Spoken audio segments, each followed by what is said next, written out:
नमो अरिहन्ताणं नमो सिद्धाणं नमो आयर्याणं नमो उवज्झायाणं नमो लोये सव्वसाहुण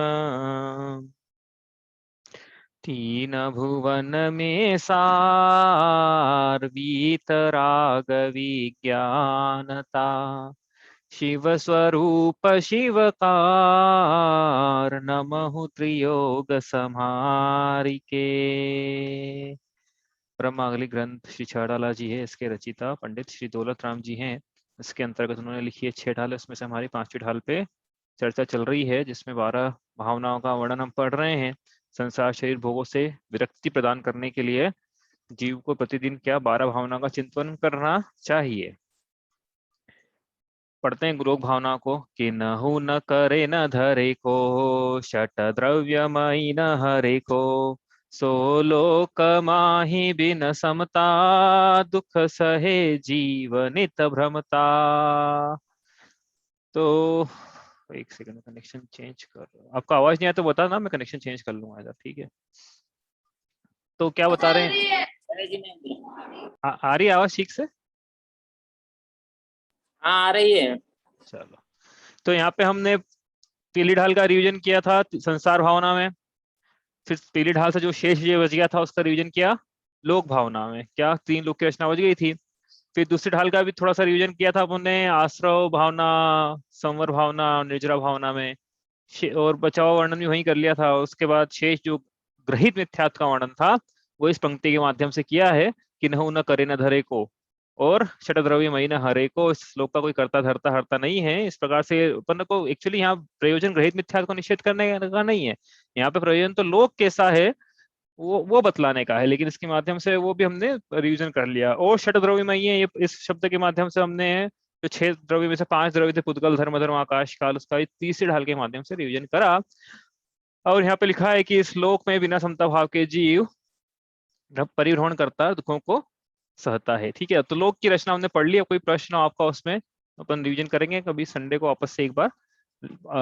ऊर्ध्व लोक का और मध्य लोक का आज तो नहीं कर रहे हैं, आज आगे चलते हैं हम लोग। तो आपको कोई प्रश्न हो यदि कल से तो आप पूछ लेना, ठीक है। अब वो आ, क्या था, कल का एक प्रश्न था कि वो गजदंत जो है वो कैसा रहता है, ठीक है। तो हमने उसको ढूंढा बाद में कैसा रहता है। डायग्राम में तो जैसा बना हुआ था आपके सामने, डायग्राम तो नहीं आज मेरे पास, खोला हुआ नहीं मैंने, तो डायग्राम में जैसा बना हुआ था वैसा बनाया था।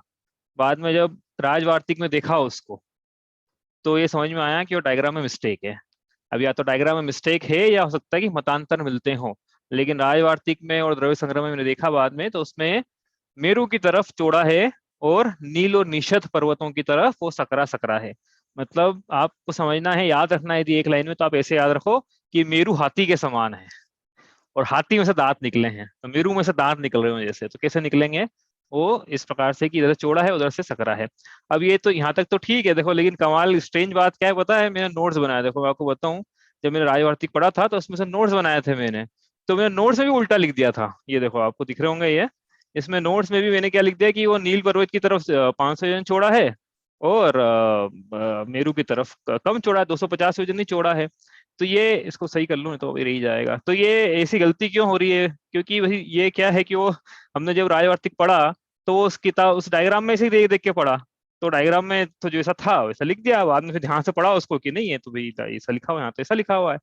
ठीक है, तो कहने का क्या मतलब है कि थोड़ा ध्यान से अपन जरा सी मिस्टेक करें तो वो कहाँ तक हो जाती है, मतलब वो डायग्राम में यदि मिस्टेक है, यदि यदि मतांतर है तो कोई बात नहीं, लेकिन यदि मिस्टेक है तो वो मिस्टेक हमने भी गलत पढ़ ली, आपको भी गलत पढ़ाई बताई, तो ये मिस्टेक बड़ी आगे तक चल जाती है। इसलिए अपने को थोड़ा ध्यान रखना चाहिए, मतलब हमको भी ध्यान रखना चाहिए और आप सबको ध्यान रखना चाहिए कि जिनवाणी का जब हम करें तब थोड़ा ध्यान से करें कि कहीं गलती नहीं चल जाए, तो पता नहीं कहाँ तक गलती चलती चली जाती है।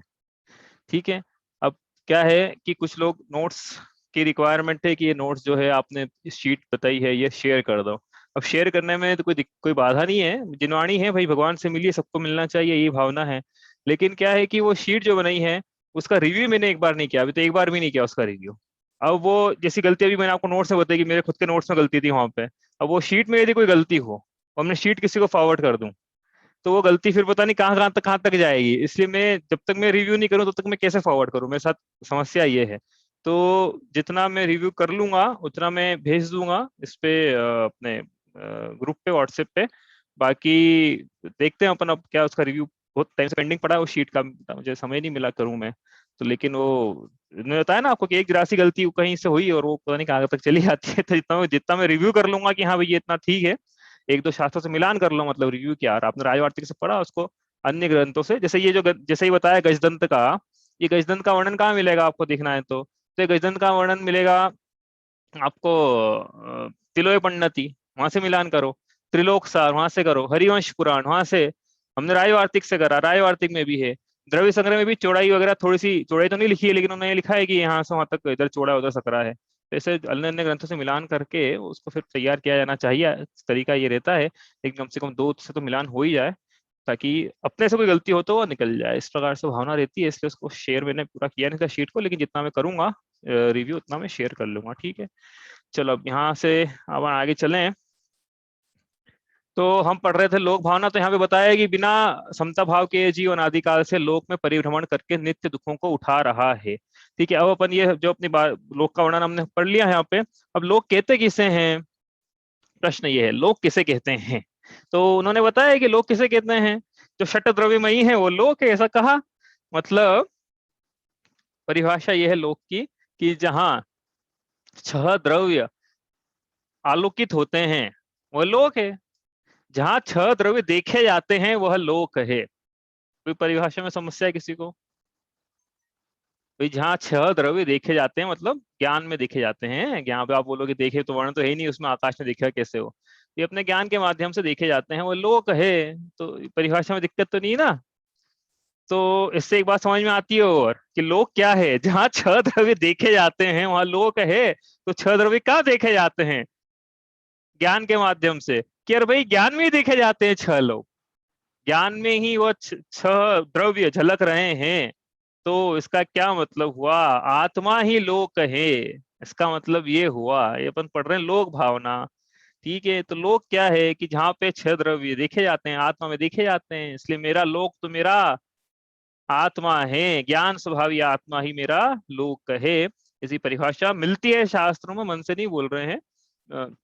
यहाँ पे ये छह द्रव्य देखे जाते हैं, आलोकित होते हैं। तो आत्मा, आलोक का मतलब भी ज्ञान है, मतलब प्रकाशित होते हैं, ज्ञानात्मक रूप से प्रकाशित होते हैं, तो आत्मा में होते हैं। ठीक है, अब ये पढ़ते हैं हम लोग, पढ़ ली हमने वैसे भूतरदास जी की 12 भावना, इसको एक बार वापस से थोड़ा रिवाइज करते हैं। 14 राजू तंगनाभ लोक पुरुष संठान, तामे जीव अनादिते भरमत है बिन ज्ञान। 14 राजू देखा हमने, तो इसमें दो चीजें आ गई थी क्या, एक तो आकार और आकृति, दोनों उन्होंने लिखा वहां पे। आकार मतलब साइज, और आकृति मतलब शेप। तो साइज और शेप, साइज कितना है लोक का, तो एक डायमेंशन लिखा है, बाकी और भी डायमेंशन है, 3 डायमेंशनल, लेकिन एक डायमेंशन लिखा उन्होंने। 14 राजू उतंग है, इतना साइज है इसका, और शेप कैसा है, तो लोक पुरुष संठान, लोक जो है पुरुष के आकृति के जैसा है। पुरुष की आकृति मतलब कि कोई पुरुष है, उसकी दोनों पैर को फैला दिया जाए, उसकी जो दोनों हाथ है वो कटी पर रखें, कमर पर रखें, तो वो जैसा दिखता है, वो शेप जैसा दिखेगा उस आकार का, आपने देखा ये उस आकार का है लोक। और क्या है, तो अपन भावना क्या है, लोक भावना में चिंतन क्या करना है कि तामे जीव अनादि से, इसमें अनादिकाल से यह जीव, दौलत राम जी कह रहे हैं बिना समता भाव के, और भूतदास जी कह रहे हैं बिना ज्ञान के। अरे भाई वो विवक्षा आपको करनी है कि ऐसा कैसे हो सकता है कि जीव में ज्ञान नहीं हो। अरे भाई यहाँ लिखा है बिना ज्ञान के, मतलब बिना सम्यक ज्ञान के लगाना है, बिना सम्यक ज्ञान के। समझ में अभी आपको अर्थ आपको निकालना आना चाहिए यहाँ पे। हाँ, यहाँ पे बिना ज्ञान के, तो कोई इसमें विवाद खड़ा कर दे कि अरे जीव को अज्ञानी कैसे बोल दिया, अपन ने विवक्षा करी थी एक दिन इसकी, हालांकि कि जीव को अज्ञानी कैसे बोलते हैं, जीव को ज्ञानी कैसे बोलते हैं। तो ये बिना ज्ञान के तो ऐसे कैसे हो सकता है जीव, कि भाई यहाँ विवक्षा बिना सम्यक ज्ञान के। तो बिना सम्यक ज्ञान के जीव अनादिकाल से परिभ्रमण करके क्या कर रहा है, दौलत राम जी ने लिखा दुखों को उठा रहा है। कैसे दुखों को उठा रहा है, संसार भावना में पड़ा ऐसे दुखों को उठा रहा है। आगे चले यहाँ से, अब पढ़ते हैं जो भी आएगी इसमें नेक्स्ट। ये तो पढ़ नहीं रहे नयन सुखदास जी की, तो देखो उसमें क्या आता है नेक्स्ट। हाँ, मंगत राय जी की। चल, लोक अलोक आकाश माहि थिर निराधार जानो, पुरुष रूप कर कटी भय शट द्रव्य न सो मानो, इसका कोई न करता हरता अमिट अनादि है, जीव पुद्गल नाचे जामे कर्म उपाधि है, पाप पुण्य सो जीव जगत में नित्य सुख दुख भरता, अपनी करनी आप भरे शिरोरन के धरता, मोह कर्म को नाश मेट कर सब जग की आशा, निज पद में थिर होए लोक के शीश करो वासा। क्या लिखा है यहाँ पे लोक भावना में? बहुत सारी बातें लिखी उन्होंने। अच्छा, ये 8 पंक्तियां है ना, बहुत सारे पूरा वर्णन आ गया एक तरह से लोक का समीचीन प्रकार से। लोक और अलोक, हाँ तो क्या है लोक अलोक? मतलब लोक पहले तो ना होता है लोक कहाँ पर है, तो कहाँ पर है लोक? कि अलोकाकाश में माही, अलोकाकाश में है। कहाँ पर है लोक? अलोकाकाश में स्थित है। अलोकाकाश के बीचों बीच, ऐसा बोलते हैं बीचों बीच, अब जिसकी आकृति है इसको बीचों बीच कैसे बोले ये अलग प्रश्न है, लेकिन अलोकाकाश में बीच में, मतलब कोने में नहीं, बीच में कहीं लोक है। और कैसा है ये? स्थिर है। लोक जो है वो निष्क्रिय ना, धर्म धर्म काल द्रव्य निष्क्रिय है, लोक इनसे मिलकर बना हुआ है, तो ये कोई सक्रिय नहीं है, लोक इधर उधर नहीं जाता है, लोक एक ही जगह पे स्थिर है। और कैसा है? आलोकाकाश के बीचों बीच स्थिर है। और कैसा है? निराधार है। निराधार का मतलब क्या है? आधार नहीं है लोक का। अब लोक का आधार नहीं मतलब किसी पे टिका हुआ नहीं है। टिका हुआ नहीं है मतलब क्या, कि जो लोक में ऐसी मान्यताएं हैं कि जो लोक है ना वो तो शेषनाग के सर पर टिका हुआ है, या कछुए की पीठ पर टिका हुआ है, और वो कछुआ दूसरे कछुए पे है, दूसरा कछुआ तीसरे कछुए पे, ऐसा नीचे तक कछुए का कॉलम है। हाँ, या फिर शेषनाग पर, या ऐसी अन्य अन्य मान्यता है। तो यहाँ पे कह रहे हैं कि कोई ये कोई लोग जो है किसी पे टिके रहने की जरूरत नहीं है, उसको निराधार है ये, इस प्रकार से समझना। आगे क्या लिखा है, इसका अपक्षेप बताया। पुरुष रूप कर कटी भय। पुरुष रूप है। पुरुष मतलब अभी बताया जैसा वैसा। कर मतलब क्या होता है? कर मतलब हाथ, कटी मतलब कमर, तो हाथ कमर पर भय, ऐसा पुरुष रूप है जिसके हाथ कमर पर जैसा होता है ना वैसा है। और कैसा? शतद्रव्य समान हो, बताया शतद्रव्य, दो ताम जी की 12 हमने पढ़ा, हमने शतद्रव्य कौन कौन से हैं। आगे लिखा उन्होंने, देखो वही कि कोई न करे न हरे दो, शतद्रव्य मई न हरे को। तो उन्होंने भी लिखा कि इसका कोई न करता धरता, इस श्लोक का कोई करता धरता हरता नहीं है, कोई करता नहीं है, कोई हरता नहीं है, जो चूंकि कोई हर नहीं सकता है इसको, इसलिए अमिट है। कोई करता नहीं है इसका, इसका इसलिए अनादि है, अनादि अनिधन है। इसका मतलब यह है कोई करता हरता होता तो फिर कोई मिटाता, कोई बचाता, कोई उत्पन्न करता, लेकिन कोई करता धरता है ही नहीं है। इसलिए जब किसी ने किया हुआ ही नहीं, आप विचार करो, जब किसी का किया हुआ ही नहीं है और सत्ता में है, इसका मतलब अनादिकाल से है। और कोई हर नहीं सकता, कोई मिटा नहीं सकता, मतलब अनंत काल तक रहेगा। कौन? यह लोक। और लोक में पाए जाने वाले जाति अपेक्षा 6 द्रव्य, उसमें एक मैं भी हूँ, जीव द्रव्य। मैं भी अनादिकाल से हूँ, अनंत काल तक रहूंगा। इस शरीर से निकलने के बाद भी मेरा अस्तित्व जो है, शरीर का जो हो मेरा जो अस्तित्व है वो रहेगा। फिर क्या हो रहा है इस श्लोक में? पढ़ के हो रहा है यहाँ पे, जीव और पुद्गल नाचे जामे। जीव और पुद्गल इसमें कर्मों के निमित्त से, मतलब पुद्गल भी नाच रहा है जीव के निमित्त से, जीव नाच रहा है पुद्गल के निमित्त से, और नाच रहे हैं। कहाँ नाच रहे हैं? पूरे लोक में। अपने जो लोक पढ़ा ना अभी, विचार करना है इसका कि ये जो लोक पढ़ा है, ऊर्ध्वलोक हो, मध्यलोक हो या अधोलोक हो, हर जगह ये जीव जन्म लेकर, अपन ने पंच परावर्तन पढ़ा था ना, तो ऐसा कोई द्रव्य नहीं बचा जो इस जीव ने नहीं अपनाया। उसके बाद ऐसा कोई क्षेत्र नहीं बचा इस लोक में जहां इस जीव ने जन्म नहीं लिया। अब कल तो ऐसा हो रहा था कि मानव सत्य पर्वत के बाद मनुष्य वहां निकलते ही नहीं है, तो हमने फिर गए गाय बाहर कैसे गए हम? कह रहे भैया मनुष्य बन के थोड़ी जन्म लिया फिर हमने। इसका मतलब ये हो गया ना त्रसनाड़ी के बाहर तो जाते ही नहीं हम, कैसे ले गए? इसका मतलब त्रसनाड़ी के बाहर जन्म लिया तब जीव त्रस नहीं था, स्थावर पर्याय में था, एकेंद्रीय की पर्याय में था, निगोद की पर्याय में था। ऐसा कोई क्षेत्र नहीं बचा जहाँ जन्म नहीं लिया था। तो इसमें जीव और पुद्गल नाच रहे हैं कर्म के निमित्त से। तो लोक भावना में ये चिंतन करवा रहे हैं, क्या करवा रहे हैं कि ऐसा कोई क्षेत्र नहीं है भैया। जब हर जगह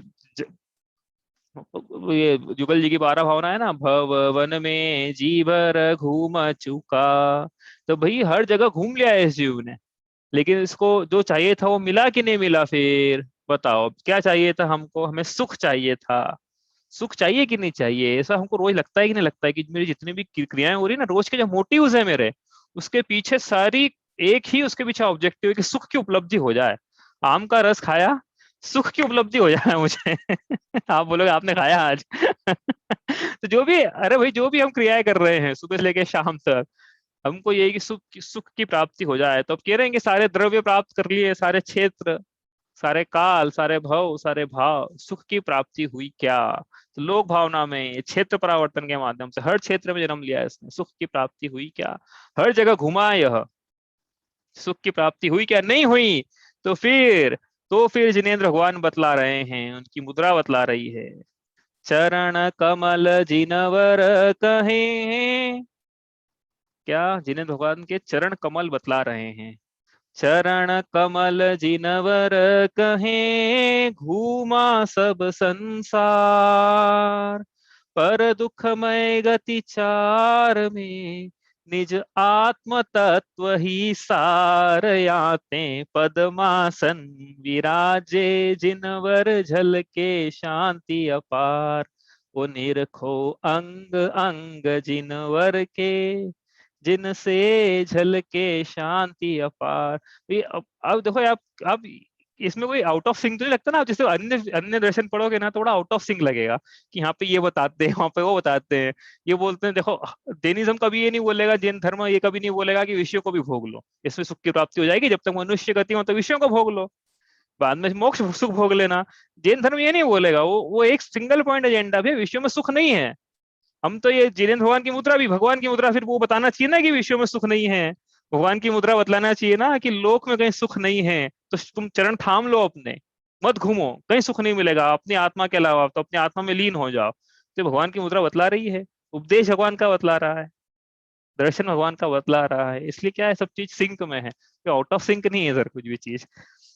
ठीक है, आगे चले यहाँ से। तो फिर क्या लिखा आगे, पाप पुण्य सो जीव जगत में नित्य सुख दुख भरता, कि पुण्य और पाप, इससे जीव जगत में क्या करता है, सुख और दुख भरता। तभी तो बोले जगत में कोई सुख नहीं है। अब बोल रहे हो कि पुण्य के उधर सुख होता है, तो आप तो कभी कभी क्या बोलते हो, कभी क्या बोलते हो, और आप बोलते हो कि कभी आउट ऑफ सिंक नहीं, लव ही हो गया आउट ऑफ सिंक।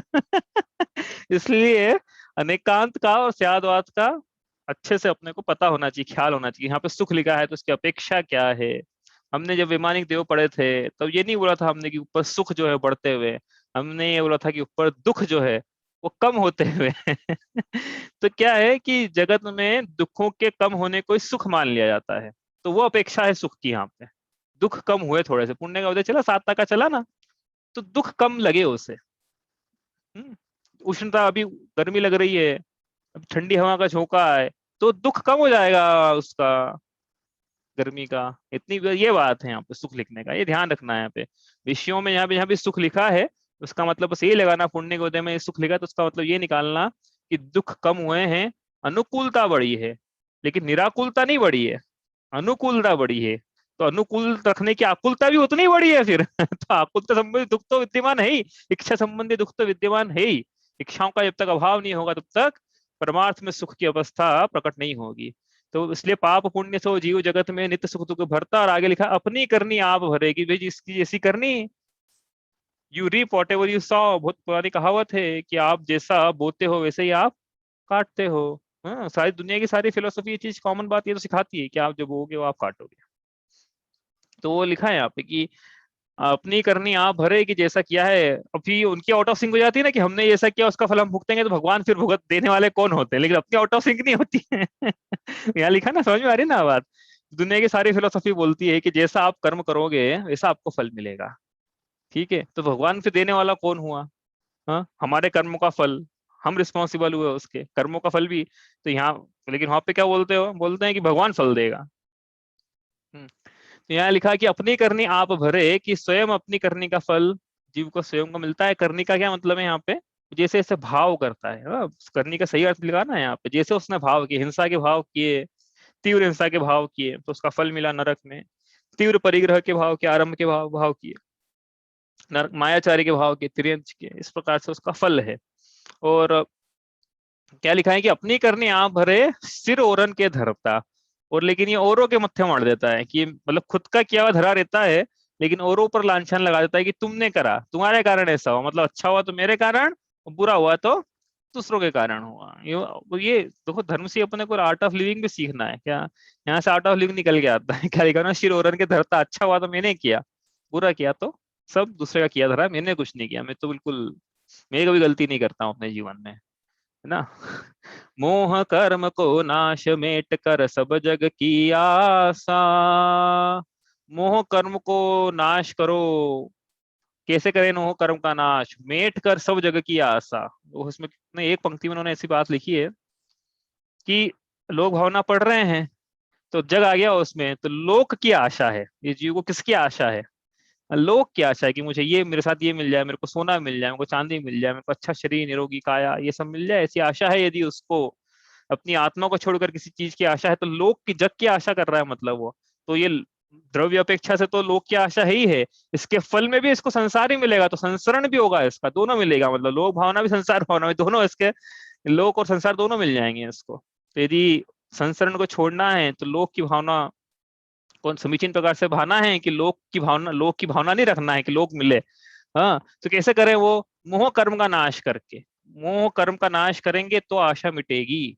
अब कौन सा मोह कर्म, मोह के दो भेद होते हैं, एक दर्शन मोह और एक चारित्र मोह, तो कौन सा वाला मोह भेटे मेटे हैं, तो भैया यहाँ पे दोनों लगाना है, यहाँ पे दर्शन मोह तो मेटने ही मेटना है। अब लोक भावना की बात है, दूसरी प्रतिमा सारी दीक्षा लेने वाला है, तो दर्शन मोह तो मिट ही चुका है उसका।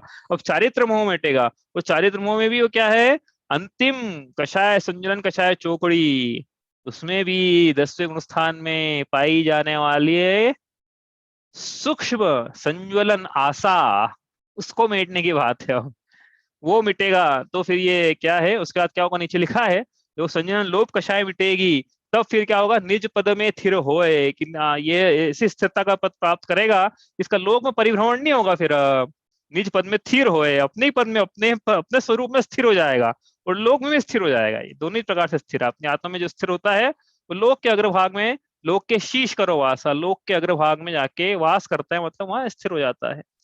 तो बताओ भाई, फिर अपने को जग में घूमना है, लोक में घूमना है, कि स्थिर पद की परिणामों को स्थिर करके आत्मा को भी स्थिर करना है, तो कितनी स्थिरता है, परिणामों की स्थिरता है, आत्मा के प्रदेशों की स्थिरता है, और क्षेत्र मतलब जहाँ विराजमान होगा ये जीव, उसकी भी स्थिरता है, तीन चीज की स्थिरता है। एक यूनिवर्सल लॉ है कि ये जितने भी चीजें पाई जाती है उन सबको स्टेबिलिटी चाहिए, जो भी चीजें है ना संसार में, सिर्फ जीव नहीं, अजीव भी, अजीव को भी स्टेबिलिटी चाहिए। वाटर फ्लोज डाउन द हिल, पानी पर्वत के नीचे गिरता है, पर्वत के ऊपर रहता है ज्यादा, ज्यादा अनस्टेबल रहता है, नीचे गिर जाता है ना, ज्यादा स्टेबिलिटी आ जाती है। उदाहरण के लिए नहीं समझ में आ रहा है, यदि मैं खड़ा हुआ हूँ तो अनस्टेबल हूँ, तो मैं कुर्सी पे बैठना पसंद करूंगा, क्योंकि खड़ा हुआ हूँ तो कोई धक्का दे गिरा देगा, अनस्टेबल हूँ मैं, कुर्सी पे बैठा हूँ तो इतनी आसानी से नहीं गिरा सकता कोई मेरे को, तो स्टेबिलिटी चाहिए मेरे को। कुर्सी पे यदि बैठा हूँ तो लेटना पसंद करूंगा, कि कुर्सी को सकता कोई गिरा दे, लेटा हुआ तो बिल्कुल कोई नहीं गिरा पाएगा। तो ये क्या है, ऐसा ही सब में लगाना है ये, मतलब सारे जो तो लॉज है ना फिजिक्स के इतने लॉज, सब में स्टेबिलिटी लगा देना, सब बड़े अच्छे से डिफाइन हो जाएंगे स्टेबिलिटी से। ठीक है, तो ये हमको भी स्टेबिलिटी चाहिए, तो लोक में जीव परिभ्रमण ना करे, इसकी भावना है ये, स्टेबल, स्टेबल मतलब स्थिर पद की प्राप्ति हो, इसलिए लोक भावना का चिंतन है कि हम लोक में परिभ्रमण न करके स्थिरता को प्राप्त करें। अब अपन ढूंढते हैं अगली बार भावना, तो मैं देखता हूँ इसमें जयचंद जी छावड़ा, पेज नंबर 14, कौन से नंबर की है, 7। लोक स्वरूप विचारिके आत्म रूप निहारी, परमारत व्यवहार मुनि मिथ्या भाव निवारी। लोक स्वरूप का विचार करो, और लोक में क्या विचार करें, अब किसको निहारें, फिर तो समझ में आ गया कि लोक में कुछ निहारने लायक नहीं है। लोचन द्वय जिनवर कहें देखा सब संसार, पर क्षण भंगुर जगत में निज आत्म तत्व ही सारयाते, नासाग्र दृष्टि विराजे जिनवर झलके शांति अपार। लोक में कुछ भी निहारने लायक नहीं है, सिर्फ आत्म द्रव्य ही सार, अपना आत्मा ही निहारने लायक है। इसलिए लोक के ऐसे स्वरूप का विचार करो कि यहाँ कुछ भी निहारने लायक बचे ही नहीं है, सब कुछ निहार लिया अपन ने। हाँ, भव वन में जी भर घूम घूम के कण कण को जी भर भर निहारा, भोगा, चाहा, लपेटा, और फिर क्या करा? कुछ नहीं, सुख नहीं मिला। अब तो सुख कैसे मिले कि एक वो आत्मा को निहारे जहाँ सुख है, उसकी उसको निहारे और सुख की प्राप्ति करें। और यहाँ पे लिखा है नीचे परमार्थ, परमार्थ मतलब निश्चय, और व्यवहार मतलब व्यवहार, निश्चय से व्यवहार से, इन दोनों नयों से आत्मा को निहारें और क्या करें?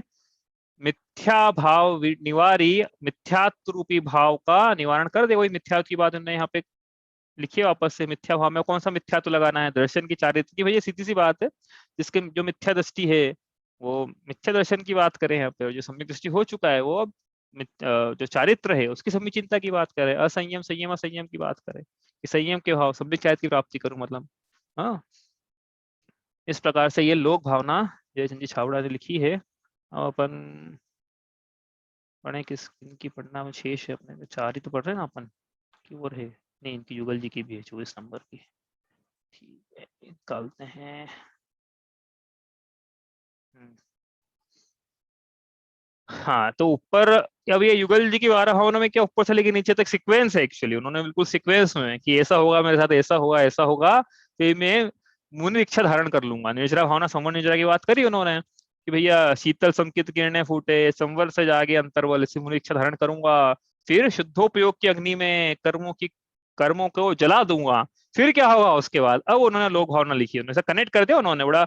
वो बोलते हैं ना कि तो निर्जरा का मोक्ष होगा, अब क्या होगा? तो उन्होंने मोक्ष की चर्चा वहां नहीं करते हुए लोक भावना में करी।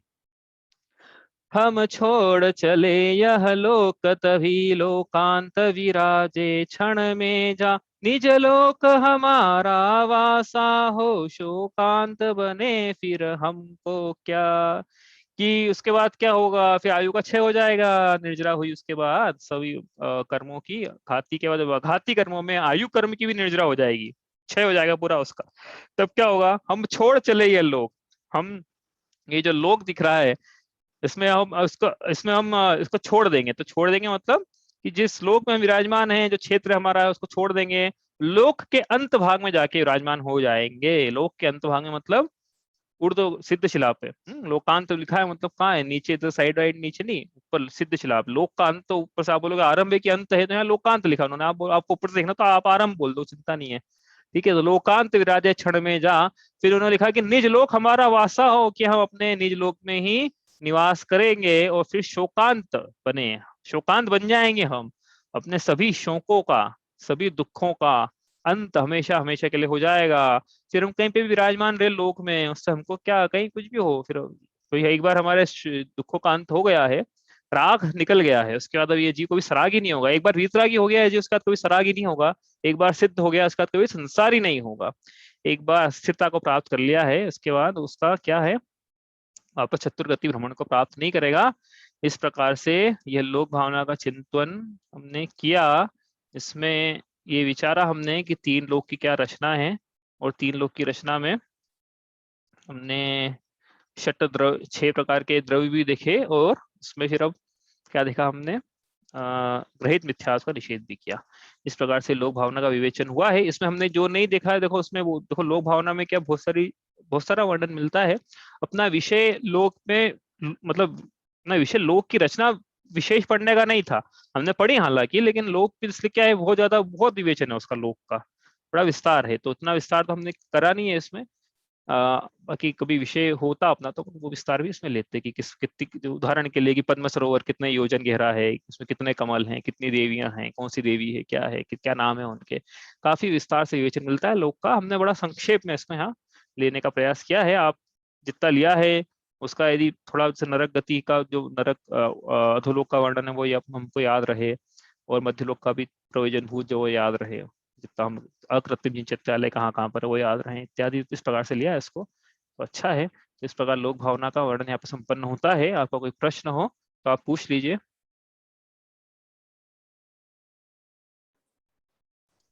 दुनिया का मतलब आपने दो नए बताया था ना, जैसे व्यवहार नए, निश्चय नए, हाँ दुनिया। हाँ। जग का भी कोई साधारण अर्थ हुआ? अरे ये तो ऐसा जग।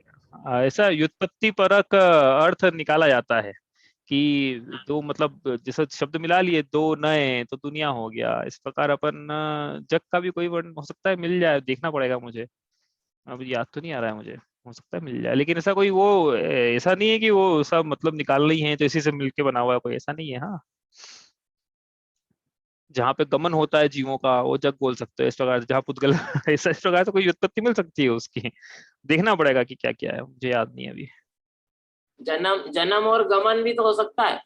हाँ वो हो सकता है ना, जो मिला है अच्छा वो देखना पड़ेगा। चलो, कोई प्रश्न है आपका, किसी का जो पढ़ाया उसमें से? चलो, अब आती है क्या, बोधि दुर्लभ भावना का प्रसंग यहाँ से शुरू होता है।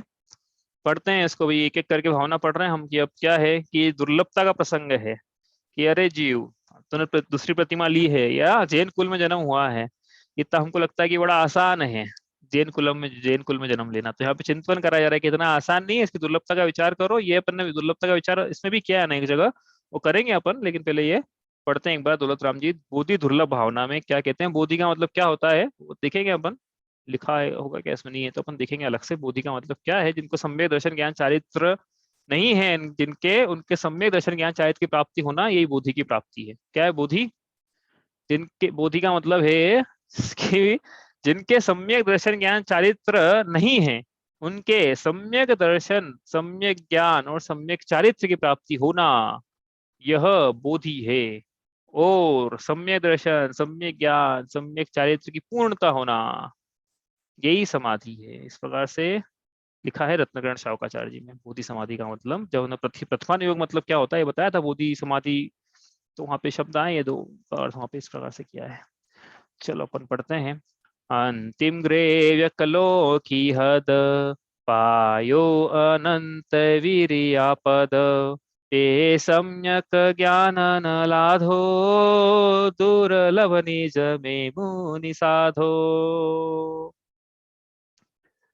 तो यहाँ क्या लिखा है कि अंतम ग्रेवक लो की हद, तो क्या होता है ग्रेवेक और उसका अंतिम, और ग्रेवेक का अंतिम मतलब क्या, तो इसलिए इसको पढ़ लिया हमने। अच्छा किया, वहां भी पढ़ लिया था, हम पहली ढाल ही पढ़ लिया था ग्रेवेक, मान था ये शब्द दो बार आएगा क्या तो ग्रेवेक शब्द दो बार आया तो इसमें छह डाला में, तो वहां पे पढ़ लिया था। क्या है ग्रेवेक, कि अपन ने जो 16 स्वर्ग पढ़े थे, अभी पढ़े थे ना, ऊर्ध्व लोक में 16 स्वर्ग, 16 स्वर्ग के ऊपर 9 ग्रेवेक पाए जाते हैं, वो ग्रेवेक है ये 9 ग्रेवेक। उसमें भी हमने देखा कि एक के एक राजू का पटल है, इसका ग्रेव एक का मतलब एक एक पटल मिला हुआ सबको, नो फ्लोर है एक तरह से, ठीक है। तो उसमें जो नौवा पटल है, नौवा ग्रेवेक,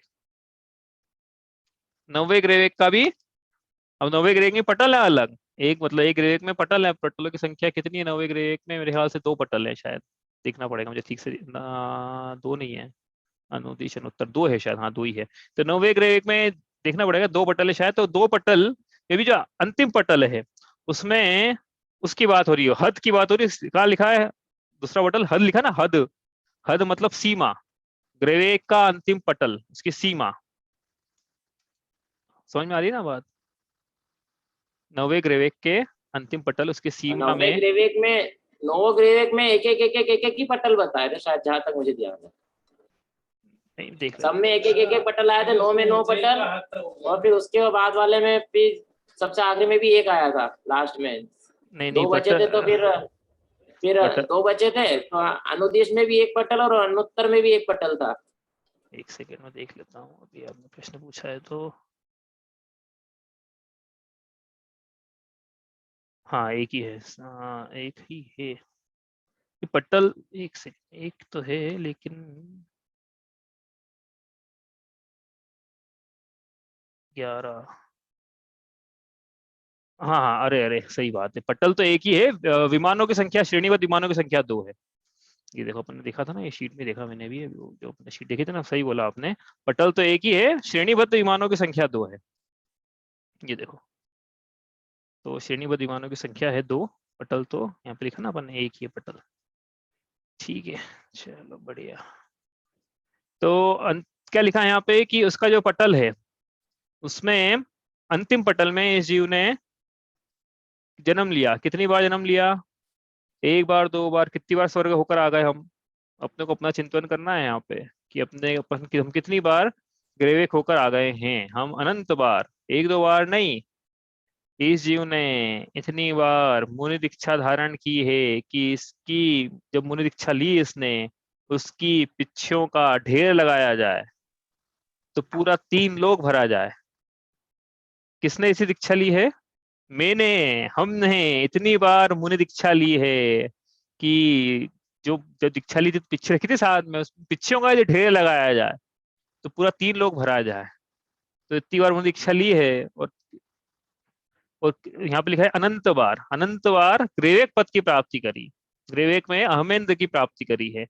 लेकिन आगे लिखा उन्होंने, पे मतलब लेकिन सम्यक ज्ञान न लाधो, सम्यक ज्ञान की उपलब्धि नहीं हुई है इसको। तो इस प्रकार से यहाँ पे बोधि दुर्लभ भावना पढ़ रहे हैं कि वो सम्यक ज्ञान की प्राप्ति होना और ऐसे मुनि धर्म की प्राप्ति होना, सच्चे मुनि धर्म की प्राप्ति होना, यह दुर्लभ है। इस प्रकार से ये बोधि दुर्लभ भावना हम पढ़ेंगे इसमें। अभी ज्यादा प्रसंग खोलेंगे तो अभी समय बचा नहीं अपने पास में। ये इस प्रकार से करेंगे। अब देखो इसकी क्या है, जल्दी होने वाला है। बुद्धि दुर्लभ भावना हो जाएगी, उसके बाद धर्म भावना है, उसके बाद एक छंद और बचा है, 3 छंद है, मेरे ख्याल से हो जाएंगे जल्दी काफी। तो आप एग्जाम की तैयारी में लग जाना भाई। इसमें क्या है कि पहली ढाल से लेके 5 ढाल तक के सारे बताइए, आपको पहले ही बता दिया था। आपको बता रहे हैं कि एग्जाम भी आने वाली है, इसलिए आप तैयारी कर लो, अपना रिवीजन भी कर लिया, दूसरी पहली ढाल का, दूसरी ढाल का, तीसरी ढाल का भी आधा तो कर ही लिया है। देखते हैं बचाओ, फिर समझिए इसमें हो पाएगा तो करेंगे। चलिए इतना ही करते हैं आज। कोई प्रश्न हो आपका तो आप पूछ लो। चलिए, स्याद्वादने षट द्रव्य गुण परयाय और प्रमाण का, जड़ कर्म चेतन बंध का, अरु कर्म के अवसान का, कह कर स्वरूप यथार्थ जग का, जो किया उपकार है उसके लिए, जिन वाणी माँ को वंदना शत बार है, वंदना शत बार है।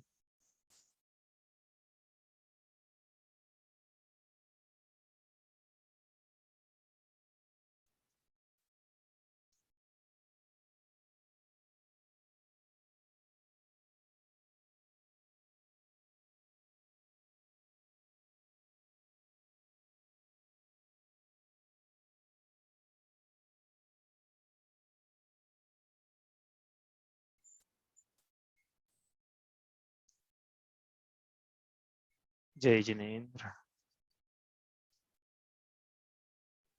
जय जिनेन्द्र। जय जिनेन्द्र।